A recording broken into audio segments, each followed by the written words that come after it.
Is there more than one type of consciousness?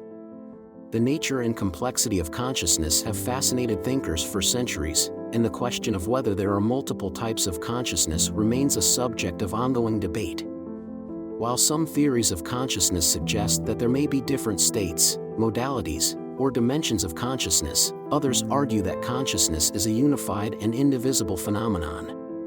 In this essay, I will explore some of the different ways that we might conceptualize multiple types of consciousness, as well as some of the challenges and opportunities that this idea presents for the study of consciousness. One way to approach the question of multiple types of consciousness is to look at different states or levels of consciousness.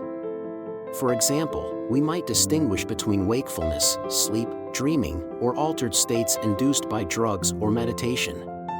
Each of these states may have its own characteristic features and qualities, such as differences in brain activity, subjective experience, or cognitive functioning. Some researchers argue that these states involve different types of consciousness, with different degrees of awareness, attention, or self-reflection. For instance, we might experience a different type of consciousness during deep sleep compared to the type of consciousness we have when we are fully awake and alert. Another way to approach the question of multiple types of consciousness is to look at the content of consciousness and the types of experiences that it can encompass. For example, some theories of consciousness suggest that there are different modalities of consciousness, such as visual, auditory, or somatosensory consciousness, which correspond to different senses and their associated neural pathways. Each of these modalities may have its own unique properties and characteristics, such as different processing speeds, bandwidths, or integration with other modalities. Furthermore, some researchers argue that there may be additional modalities of consciousness beyond the traditional five senses, such as interoceptive, proprioceptive, or even metacognitive consciousness, which involves awareness of one's own mental states. Alternatively, some theories of consciousness propose that there are different dimensions or aspects of consciousness, such as the phenomenal or experiential aspect, the access or cognitive aspect, and the self or subjective aspect. Each of these dimensions may involve different processes or functions, such as the generation of subjective experience, the processing of sensory information, or the integration of different neural systems. Furthermore, some researchers argue that there may be additional dimensions of consciousness beyond these three, such as the affective or emotional dimension, the time consciousness or temporal dimension, or the intersubjective or social dimension, which involves awareness of others' mental states.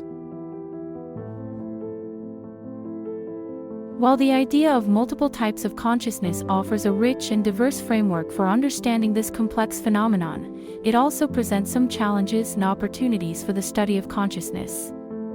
One challenge is the potential for confusion or ambiguity when different researchers use different terminology or conceptual frameworks to describe similar or overlapping phenomena. For example, one researcher may use the term modality to refer to the different senses, while another researcher may use the term to refer to different types of awareness or attention.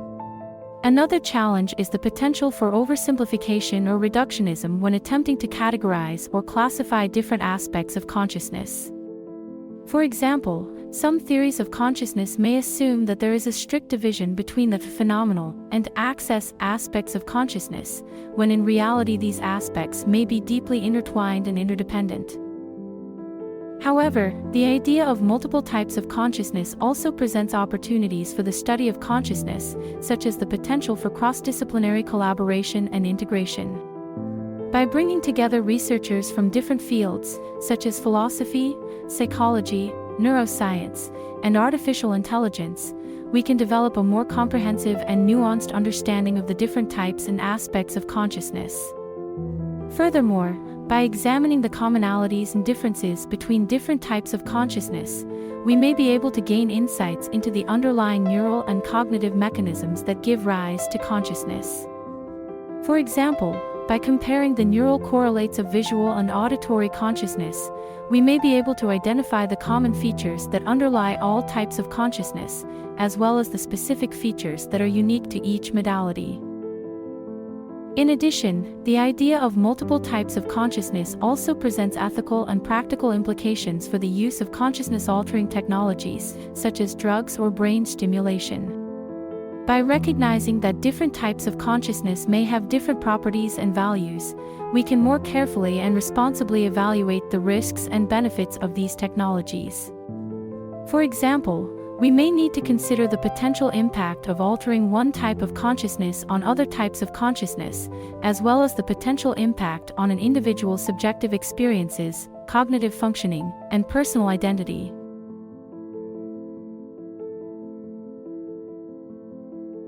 In conclusion, while the question of whether there are multiple types of consciousness remains a subject of ongoing debate, it offers a rich and diverse framework for understanding this complex phenomenon. By examining the different states, modalities, and dimensions of consciousness, we may be able to gain insights into the underlying mechanisms and functions of consciousness, as well as the ethical and practical implications of consciousness-altering technologies. However, in order to make progress in this area, we will need to carefully and rigorously define and operationalize the different types of consciousness, while remaining open to the possibility that our current frameworks may need to be revised or expanded in light of new discoveries and perspectives.